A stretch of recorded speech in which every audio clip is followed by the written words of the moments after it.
Loin confin, c'est l'histoire de Tana. C'est une petite fille, c'est aussi une petite princesse. En tout cas, elle pense qu'elle est princesse jusqu'à l'âge de 9 ans à peu près. Son père est roi, c'est le roi d'un archipel tout à fait extraordinaire, l'archipel de Loin confin, qui se situe au milieu de l'océan frénétique. Un archipel que l'on ne peut voir sur aucune carte, sur aucune map monde. C'est un endroit assez secret. Son père s'appelle Agapito Ier, et c'est un homme étrange.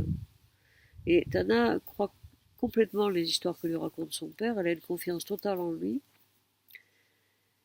jusqu'au jour où.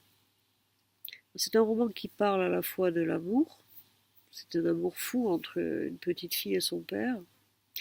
Ça parle de la folie, ça parle de l'imaginaire, ça parle de ce qui nous constitue.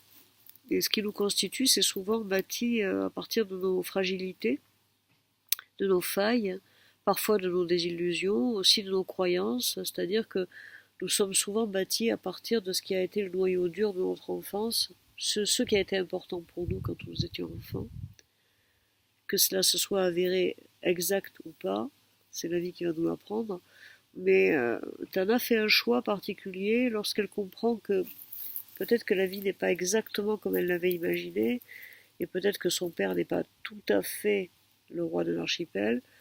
Elle choisit de continuer à croire dans ce rêve, de continuer à croire son père, et de ne pas se laisser démonter en fait par la réalité. Voilà, c'est un peu ça l'histoire de Tana, c'est continuer à croire au rêve malgré tout, pas pour rien, mais parce qu'il nous renforce. Tana a finalement puisé beaucoup de force dans sa jeunesse, dans son enfance, avec le rêve. Ça lui a permis de devenir l'adulte qu'elle est devenue. C'est une adulte tout à fait construite, c'est une femme forte, c'est une femme libre, mais c'est une femme qui s'est construite, encore une fois, sur beaucoup de croyances, d'espoir, de fragilité, parfois de désillusion. Et voilà, ça, c'est très onirique comme roman et en même temps c'est tout à fait réaliste. Ça jongle entre les deux. C'est un roman qui s'équilibre, on va dire, en permanence entre Tana enfant et Tana adulte. Et peut-être que certains d'entre nous peuvent y trouver des traces d'eux-mêmes, je sais pas. J'espère.